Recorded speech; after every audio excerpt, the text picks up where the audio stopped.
예, 오늘 주제는 제목은 죽고 싶을 때라고 하는 열왕기상 19장의 엘리야 얘기를 가지고 좀 나누려고 합니다. 열왕기상 여기 18장이 아니라 19장인데 그 여기 1절부터 2절에 보게 되면은 어, 이 엘리야가 죽고 싶었던 이유, 뭐 우리가 잘 알듯이 18장 갈멜산에서의 결투는 엘리야의 놀라운 승리였잖아요. 거의 뭐 1대 450, 1대 또는 800 뭐 이렇게 얘기할 수 있는.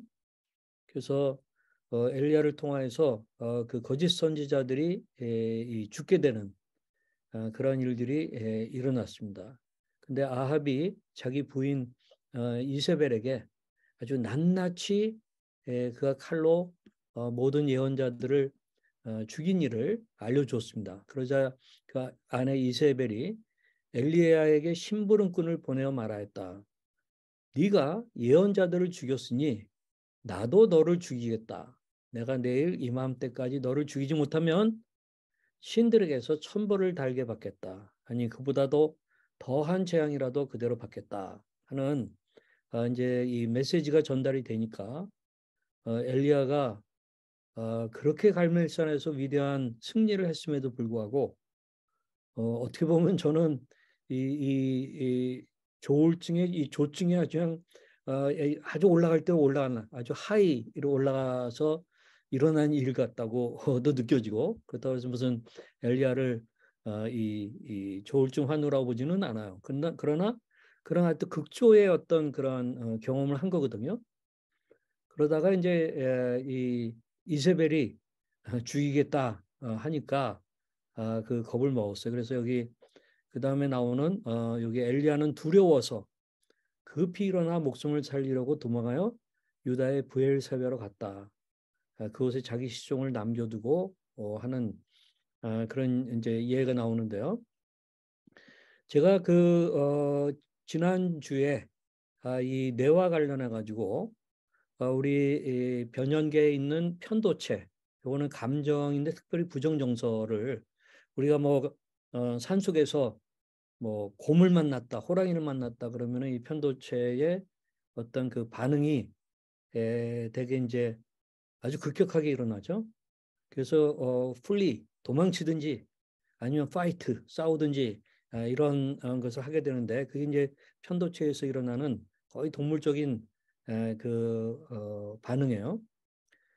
근데 이제 이것이 전두엽으로 가서 걸러져 가지고 긍정 정서가 되면 괜찮은데 어떤 때는 그렇지 못할 때가 많죠.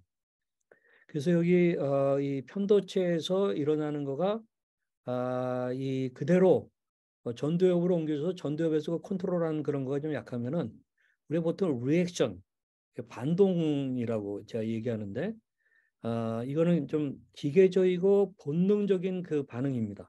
그러니까 리스판스하고 좀 다른데 이거는 굉장히 기계적이고 본능적인 그러한 반동을 하게 되고 그다음에 이제 이 전두엽에서 잘 걸러진 그런 것들로 편도체에서 그것을 좀 다스리면서 하게 되면은 그거는 우리가 리스판스 보통 이렇게 반응 그렇게 이제 얘기할 수 있거든요.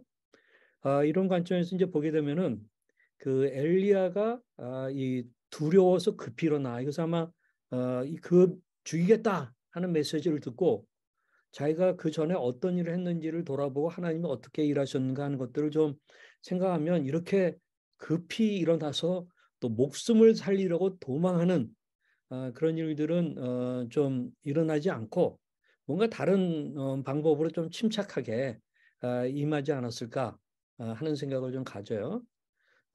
그래서 이제 이 브엘사바라는 곳으로 이제 도망간 거죠.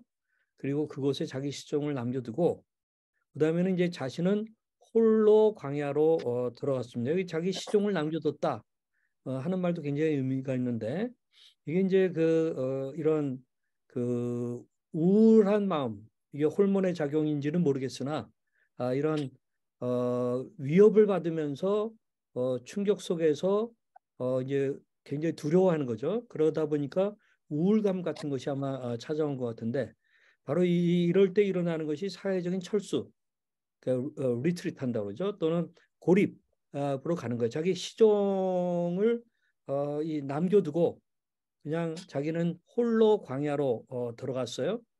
굉장히 아마 시종이라고 하면 친근감 있는 사람일 거예요. 자기를 잘 알고 익숙하고 대화할 수 있고, 근데 홀로 광야로 들어가서 하는 그런 어떤 이 사회적인 철수, 고립, 이제 그런 것들을 하룻길을 걸어가면서 이제 로뎀나무 아래로 가서 거기에 앉아서 어떻게 했습니까? 죽기를 간청하며 기도하였습니다. 이것을 저는 이 보면서 이 엘리야가 죽음이나 정말 자살을 동경했다 하는 그런 좀 제가 생각을 하게 돼요. 주님, 이제는 더 바랄 것이 없습니다. 예, 나의 목숨을 거두어 주십시오. 하고 죽기를 간청하고 이 어떤 만약에 그게 아니고 그냥 우리 하나님 믿지도 않고 막 그랬으면 어쩌면은 자살했을지도 모르겠어요. 그러면서 나는 내 조상보다 조금 더 나을 것이 없습니다. 하면서 글쎄 이 자기 조상하고 뭐 이렇게 비교하는 그런 말을 하는데 이것은 자기 정체성에 대한 심한 인지 왜곡이 일어나는 그런 모습이라고 얘기할 수 있어요. 엘리야가 그 전에 어떻게 했는지 또그 3년 전에 거기 있는 과부 집에 들어와서 어떤 일들이 일어났는지 뭐 이런 것들을 통해서 자기 자신의 하나님이 함께 해주시고 자기를 쓰시고 하는 그러한 것들보다도 지금 이제 이 이세벨에 죽이겠다 하는 그러한 이 이야기에 이렇게 겁을 먹고 이 정체성에 대한 심한 인지 왜곡의 그런 상황이 됐어요. 그런 다음에 그는 로뎀나무 아래에서 누워서 잠이 들었는데 그때 한 천사가 일어나서 이 먹으라고 이제 여기 잠깐만요. 이게 좀 먹으라고 하면서 그를 깨웠다 하고 얘기하는데 이 로뎀나무 아래에 누워서 잠이 들었다. 저는 본인이 피곤해서 잠이 든 것도 있고 뭐 하나님께서 그렇게 해주신 것도 있다고 생각하는데 그리고 이제 여기 일어나서 이 먹으라 하고 한 천사가 얘기하니까 먹고 마신 뒤에 다시 잠이 들었다. 뭐 잠이 막 쏟아져 오는 거예요. 저는 일종의 이 신체적인 그런 탈진의 상황이 된 거죠. 이러한 것이 이 자기가 이제 죽고 싶다 하는 그러한 말이 나오게 하는 그런 생각이 나오게 하는 그런 그 배경이 될 거라고 생각합니다. 그러면서 이제 거기 10절 하반절에 보면은 이제 나만 홀로 남아 있는데 그들은 내 목숨마저도 없애려고 찾고 있습니다.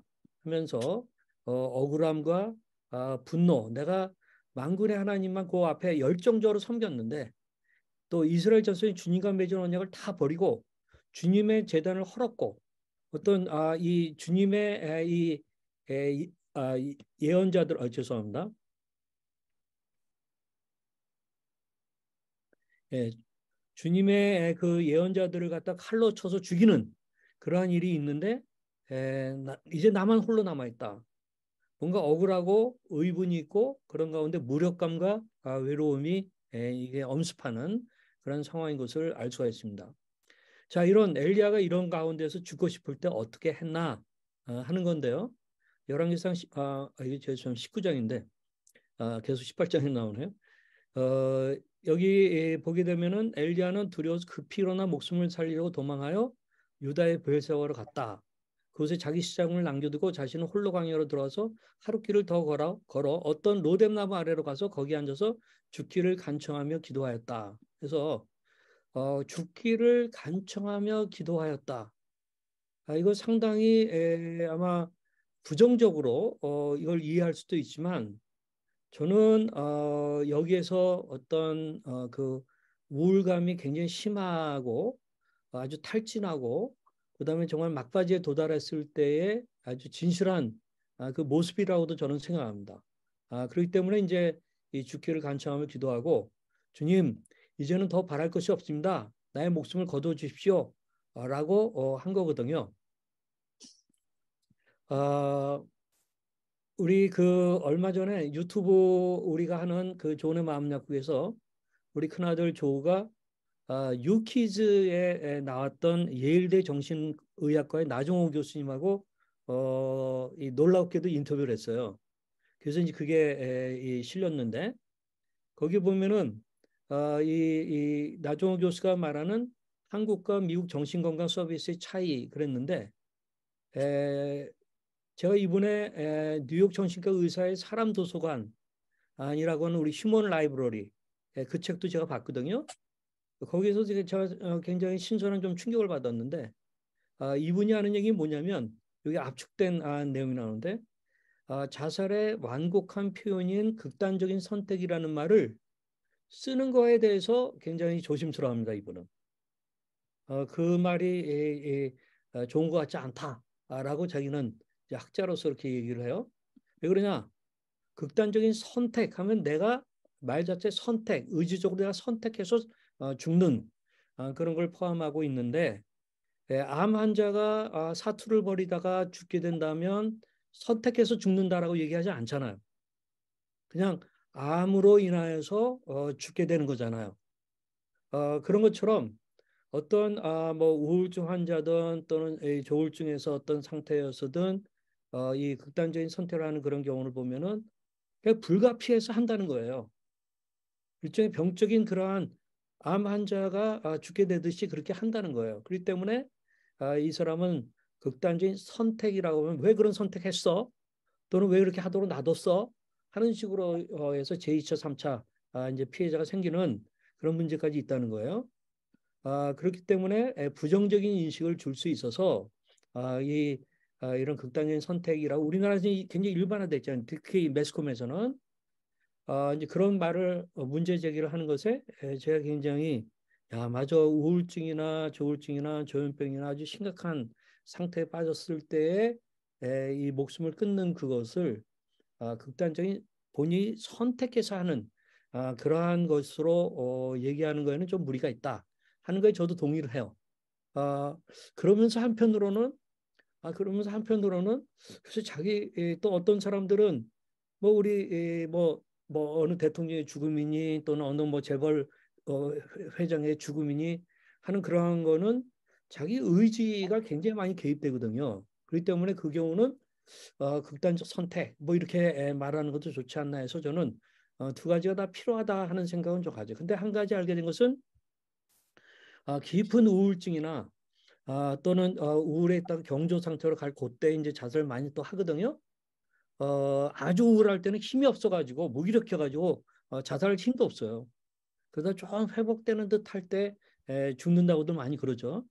그래서 그런 거를 선택이라고 말하기보다는 정말 죽을 수밖에 없는 그렇게 이해하는 거는 필요하겠다 하는 생각을 갖긴 가져요.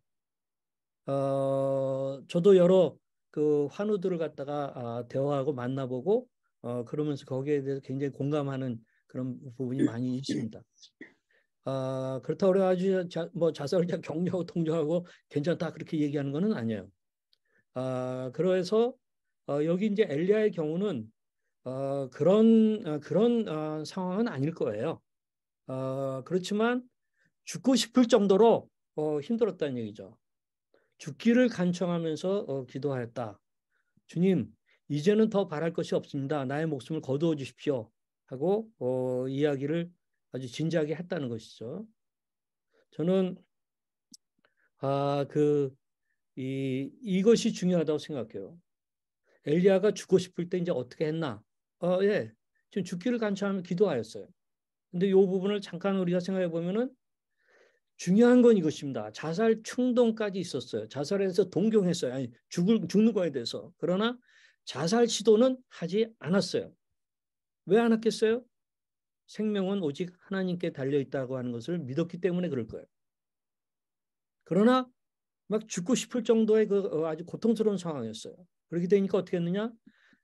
사람에게 말하지 않고 하나님에게 그 간청하며 기도하는 그런 일을 했다는 거죠.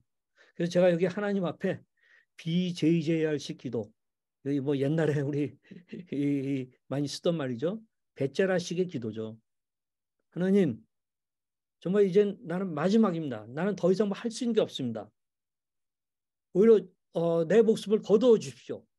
하고 어떻게 보면 정말 배짜라시게 그 기도하는 그런데 저는 이것을 조금 긍정적인 부분으로 좀 이해를 해요. 저도 굉장히 고통스러울 때에 뭐 다른 기도보다도 하나님 저 빨리 좀 데려가 주세요. 이 상황에서 제가 너무너무 힘들어요. 하는 기도를 몇 번 드린 적이 있었어요.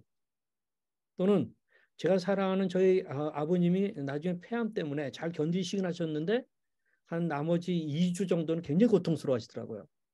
그렇기 때문에 제가 우리 아버님이 낫기를 위해서 기도하기보다는 그때 2주 동안 극심할 때는 하나님 저희 아버님 빨리 데려가 주세요. 또 예수님도 믿고 그러시니까 우리 하나님 안식을 주세요 하고 기도했던 것을 느껴요. 이게 이제 내 문제로 돌아가게 될 때 어떤 면에서는 이게 진실하고 정말 솔직하면서 아주 이 우리가 필요한 그 기도가 아닌가 하는 생각을 좀 가져요. 그래서 저는 여러분들이 정말 죽고 싶을 정도의 그 상황이나 그 깊은 우울증에 있다고 한다면 예, 하나님 앞에 그렇게 기도해보라. 어떻게 보면 하나님 앞에 공 던지는 거죠. 그렇게 해보라는 거예요. 저는 이거 훨씬 이게 건강한 거라는 거예요. 그러나 분명하게 말씀드립니다. 여기서 자살 충동은 느꼈지만 자살 시도는 하지 않았습니다. 그것은 일종의 불신앙이죠. 물론 아까 이제 우리 나종호 교수가 말한 것 같은 선택할 수가 없는 그런 상황도 있을 수 있어요. 뭐 그런 것을 놓고 저는 쉽게 정지하고 싶은 마음은 없습니다. 저도 그 병을 조금은 알기 때문에. 근데 이제 이렇게 해서 그 기도를 했을 때 하나님의 응답이 고지식하지 않았어요. 그래, 너 빨리 와 해가지고 죽이지 않았어요. 데려가지 않았어요. 예, 오히려 굉장히 간접적이고 또 다른 그 방식으로 하셨죠. 굉장히 고차원적이었어요. 그리고 굉장히 실제적이었어요. 그래서 제가 이제 이 엘리야가 죽고 싶을 때 하나님은 어떻게 하셨나를 보게 되면은 제가 이제 이것은 시간 관계상 자세하게는 얘기 못 합니다. 제가 언젠가 한번 하나님 어떻게 하셨나 하는 요 부분만 가지고 따로 한번 설교를 했으면 하긴 해요. 근데 여기 좀 우리가 힌트만 좀 보게 되면은 로뎀 나무 아래에 누워서 잠이 들도록 해주셨어요. 잠자도록. 그때 막 흔들어 깨우지 않았어요. 뭐 불면증에 빠지지 않겠어요. 그래서 잠이 들게 하셨어요. 그리고 또 깨어보니까 여기 이 그의 머리맡에는 뜨겁게 달군 돌에다가 구워낸 과자 물 한 병이 놓여 있었어요. 얼마나 놀라워요? 한 천사가 일어나서 먹으라고 하면서 여러분 저는 하나님의 자녀들에게 수호 천사가 있다고 믿어요. 우리 눈에는 보이지 않아요. 그러나 하나님이 그 수호 천사를 통해서 우리를 보호도 하시고 또 인도도 하시고 하시는 일들을 하신다는 걸 저는 믿는데 요즘 그 같은 과학의 시대에도 저는 믿는데 여기 엘리야에게 그런 일이 일어난 거예요. 그는 먹고 마신 뒤에 다시 잠이 들었다. 또 다시 자요. 그리고 또 여기 주님의 천사 두 번째 와서 그를 깨우면서 말했다. 일어나서 먹어라. 갈 길이 아직도 많이 남았다. 하면서 이제 얘기하는데 여러분 한번 이 그림을 한번 봐보세요. 여기 천사가 엘리야가 이제 이 푹 잠에 이게 뭐 두 번째 자는 모습인지 첫 번째인지는 모르겠어요. 근데 거기 오른쪽 그 밑에 보게 되면은 이 물병이 있고 그다음에 빵 조각 같은 게 빵이 보이나요?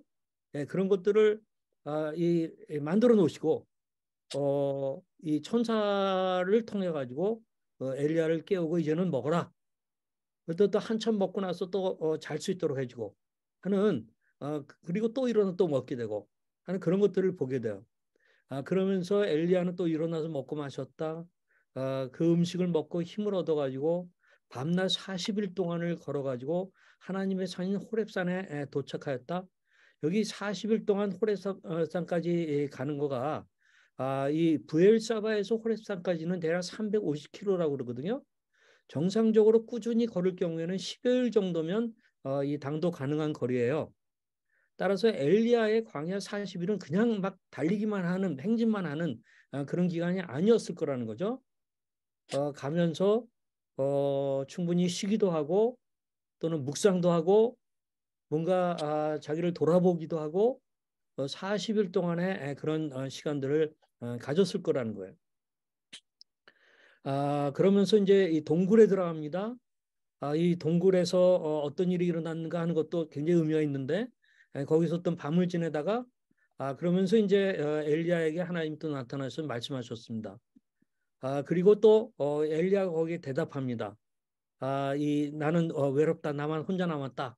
하고 얘기하는데 여기 그 앞에서 나와서 로뎀나무 아래 있을 때 했던 말하고 거의 기도가 같은데 나를 좀 죽여달라 하고 있는데 여기 재밌는 게 뭐냐면은 제가 요 14절에서도 또 나오기 때문에 거기서 좀 얘기를 하려고 그러는데 예, 요 11절에 보게 되면은 이제 막 엘리야에게 어떤 크고 강한 바람, 지진, 불 이런 것들을 이제 일어나게 하면서 하나님의 어떤 그 권능 같은 걸 보여주셨어요.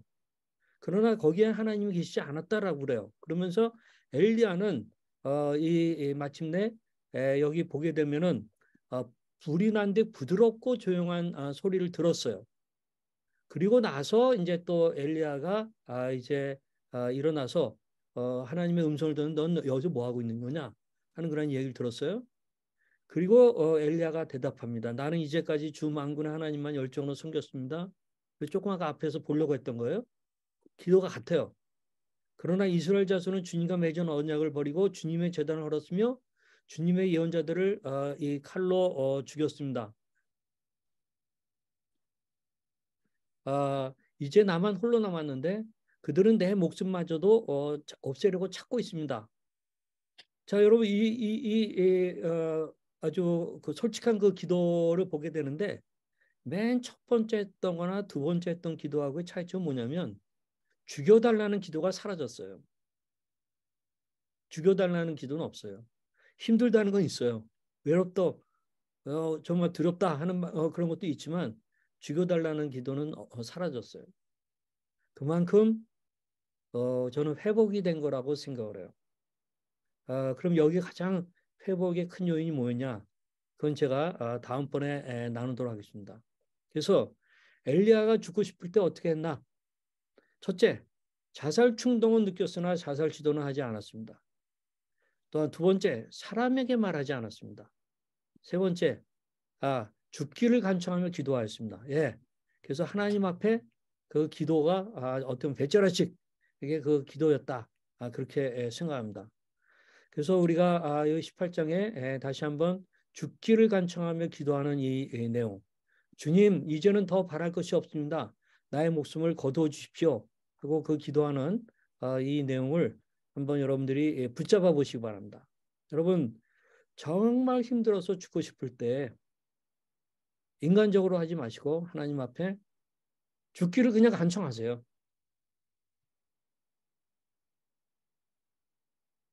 그런 솔직한 기도를 드리세요.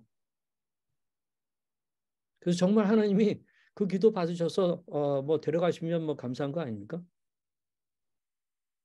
그러나 저는 99%의 경우에는 하나님이 그 애절한 기도를 받으시면서 아까 우리 엘리야에게 뭔가 고차원적이고 아주 실제적인 그러한 응답을 해주신 것 같은 그런 일들이 일어날 수 있다 하는 것을 믿습니다.